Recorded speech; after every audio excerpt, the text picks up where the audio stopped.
दोस्तों ईपीएफओ जो है ना एक ऐसी शानदार अपडेट लेके आया है कि जो है सभी पीएफ मेंबर को पैसा निकालना अब आसान हो गया है। ये अपडेट है डेट ऑफ एग्जिट के संबंध में, ठीक है।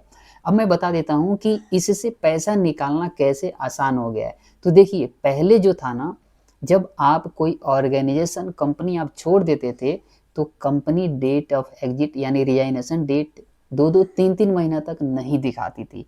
और उस हालात में क्या करना पड़ता था, खुद से डेट ऑफ एग्जिट यानी रिजाइनेशन डेट खुद से डालना पड़ता था। लेकिन पीएफ मेंबर जो थे डेट ऑफ एग्जिट 2 महीना के बाद ही डाल पाते थे, ठीक है ना, 2 महीना से पहले नहीं। लेकिन अब जो है ये पुराना वाला नियम खत्म हो गया। अब जो है आप date of exit resignation date आप खुद से दिखा सकते हैं। आपको अब 2 महीने का इंतजार खत्म हो गया। चलिए मैं यहाँ पे स्क्रीन पे दिखाता हूँ। देखिए यहाँ पे जब आप मेंबर ई सेवा का पोर्टल लॉगिन करेंगे यानी यूएन नंबर और पासवर्ड डाल करके, तो आपको मेन ही विंडो पे आपको यहाँ पे दिखाई दे देगा न्यू। देख रहे हैं यहाँ पे न्यू ऑप्शन लिखा हुआ है, dear EPF member kindly mark your exit date within 1 month of leaving establishment.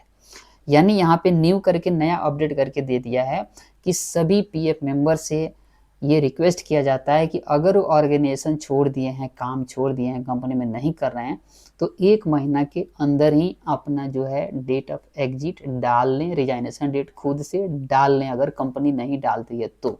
और सेम चीज़ यही इन्फॉर्मेशन कंपनी के भी वेबसाइट पे दिखाया जा रहा है कि आपको जो है अगर कोई एम्प्लॉय काम छोड़ देता है तो 1 महीने के अंदर डेट ऑफ एग्जिट डालना है। लेकिन अगर वो नहीं डालता है तो आपको भी यही सेम नोटिफिकेशन यहाँ पे दिखाई दे रहा है कि आपको भी जो है 1 महीने के अंदर डाल लेना है। तो यहाँ पे तो 1 महीने के अंदर ही, यानी आप आज छोड़े कल भी डेट ऑफ रिजाइनेशन आप डाल सकते हैं, एग्जिट मार्किंग कर सकते हैं 1 महीने के अंदर ही। अब पहले वाला नियम क्या था वो वाली भी स्क्रीन में आपको दिखा देता हूँ। देखिए पहले जब हम डेट ऑफ एग्जिट डालने जाते थे तो एक एरर आता था, अगर 2 महीने के अंदर डालते थे तो लिखा आता था कि date of exit can only be updated after 2 month of last contribution made by the employer. तो यहाँ पे 2 महीना दिखाई दे रहा है ना, ये 2 महीना नहीं था, एक्चुअली में 2.5 महीना हो जाता था। समझिए कि 15 दिन का टाइम कंट्रीब्यूशन करने में कंपनी को भी लगती थी, तो 15 दिन ये हो गया और 2 महीना, और 2.5 महीने के बाद आप खुद से रिजाइनेशन डेट डालते थे। यदि कंपनी नहीं डालती तो कितना इसमें लोगों की परेशानी होती थी कि 2.5 महीना बाद वो अपने पीएफ का पैसा निकाल पाते थे।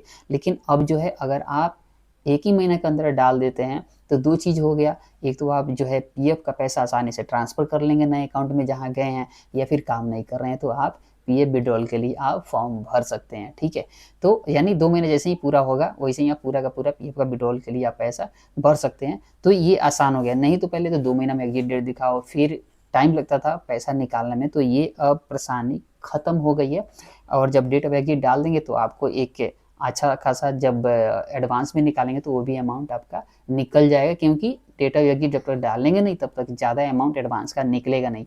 तो अब हो गया है आसान पैसा निकालना, और डेट ऑफ एग्जिट आप खुद से डाल सकते हैं यदि कंपनी नहीं डालती है, और वो भी काम छोड़ते ही आप कभी भी डाल सकते हैं। तो 2 महीना वाला पुराना वाला जो है ये नियम खत्म हो गया कि आप 2 महीने के बाद डालते थे और नहीं डाल पाएंगे, खत्म। तो ये अब आपको जो है एरर जो दिखाई दे रहा है ना, ये एरर आपको दिखाई नहीं देगी, और खुद से डेट ऑफ एग्जिट डाल करके अपना पीएफ का पैसा निकाल सकते हैं। आप खुद से अगर अभी तक नहीं डेट ऑफ एग्जिट डालें तो अपडेट करिए। किसी प्रकार की एरर आता है तो ज़रूर मेरे इस व्हाट्सएप नंबर पे वो एरर की स्क्रीनशॉट भेजिएगा, मैं भी देखूंगा ये क्या परेशानी आ रही है, क्योंकि अब तो नोटिफाई कर दिया ईपीएफओ कि आप डाल सकते हैं। तो चलिए, उम्मीद करते हैं कि इन्फॉर्मेशन आप लोगों को अच्छा लगा होगा। मिलते हैं अगले वीडियो में, तब तक के लिए नमस्कार और